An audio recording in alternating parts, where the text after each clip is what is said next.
మాకు పెద్ద ఫైనాన్స్ తెలీదు కానీ, హ్మ్. నాకు కామన్ సెన్స్‌తో అడుగుతున్న క్వెషన్ ఏంటంటే, ఇండియా చాలా ఫాస్టెస్ట్ గ్రోయింగ్ కంట్రీగా ఉంది. మనం ఫోర్త్ ఎకానమీనో, ఫిఫ్త్ ఎకానమీగానో ఉన్నాం ఇప్పుడు. అని కదా మాట్లాడుతున్నారు. నిర్మలా సీతారామన్ గారు మాట్లాడుతున్నారు. భారత ప్రధాని మాట్లాడుతున్నారు. ఇప్పుడు చెప్పా గదా! ఆస్తి మళ్ళా అప్పు. కొంతమందికి మనం మళ్ళా ప్రైవేట్ కంపారిజన్ తీసుకుందాం. హ్మ్. కొంతమంది బ్రహ్మాండంగా ఉంటాడు. హ్మ్. బెంజ్ కార్‌లో తిరుగుతుంటాడు. పెద్ద ఇల్లు ఉంటది. హ్మ్. ఆస్తులు అంతా చూస్తే ఒక 50,00,00,000 కనపడుతుంది కళ్ళ ముందు. హ్మ్. కరెక్ట్ చూడటానికి చాలా వెల్తీగా ఉంటది. హ్మ్. కానీ అప్పు ఒక 60,00,00,000 ఉందనుకో, హ్మ్. ఇక ఆ పర్సన్‌ని ఆస్తులున్న వ్యక్తి కింద మనం చూడాలా? అప్పు లేని వ్యక్తి కింద చూడాలా?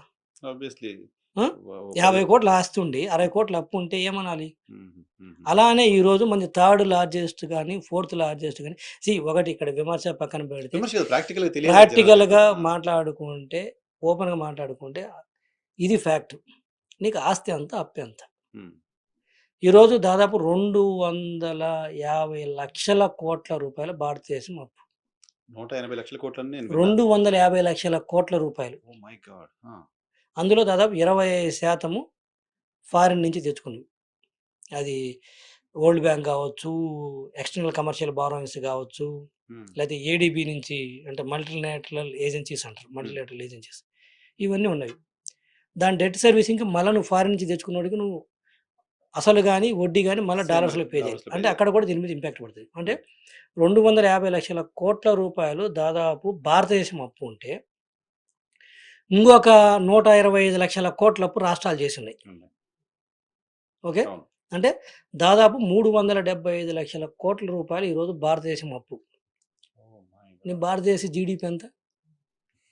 హ్మ్. 350,00,000 కోట్లు, 340,00,000 కోట్లు ఉంది. అంటే నీ డెట్ టు జీడీపీ చూస్తే 110, 115% ఎళ్ళిపోయింది. ఇందాక నేను చెప్పా కదా! 50,00,00,000 ఆస్తి ఉంటే 60,00,00,000 అప్పని. హ్మ్. ఇట్లా నీ జీడీపీకి మించి నీ అప్పులున్నాయి ఈరోజు.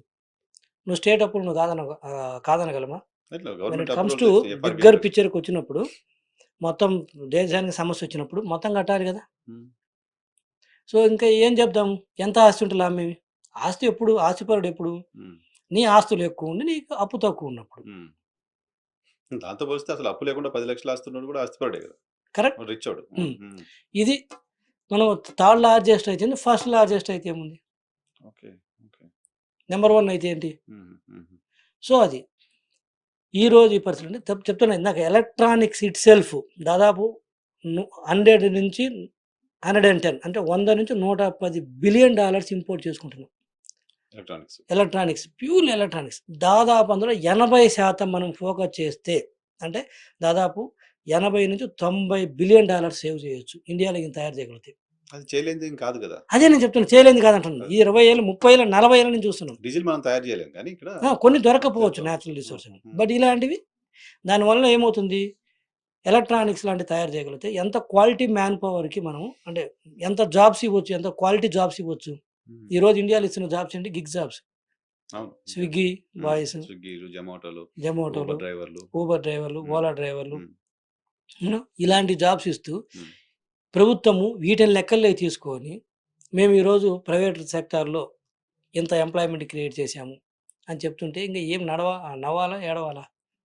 హ్మ్. నువ్వు చిన్న చిన్న 20,000, 15,000 రూపాయలు, 25,000 జాబ్స్ క్రియేట్ చేసి అది కూడా ఫ్యూచర్‌లో ఇన్‌కమ్ పెరగడానికి స్కోప్ లేని జాబ్స్. నువ్వు రూ. 20,000 ఒకటికి ఏదో డ్రైవర్‌గానో ఇలా చేరితే వాడి గ్రోత్ ఎంతుంటది దాని మీద? ఏంటి గ్రోత్ ఏముంటదా? రోజుకి 18 గంటలు కష్టపడ్డా కూడా సంవత్సరానికి ఒక 2,000 పెంచుతారేమో. సో, ఎంటర్‌ప్రెన్యూర్స్‌ని పెంచాలి. యెస్. ఎగ్జాక్ట్‌లీ. ప్రొడక్టివిటీని పెంచాలి. ప్రొడక్ట్‌ని పెంచాలి. అది వదిలేసారు. హ్మ్. అవకాశం ఉండి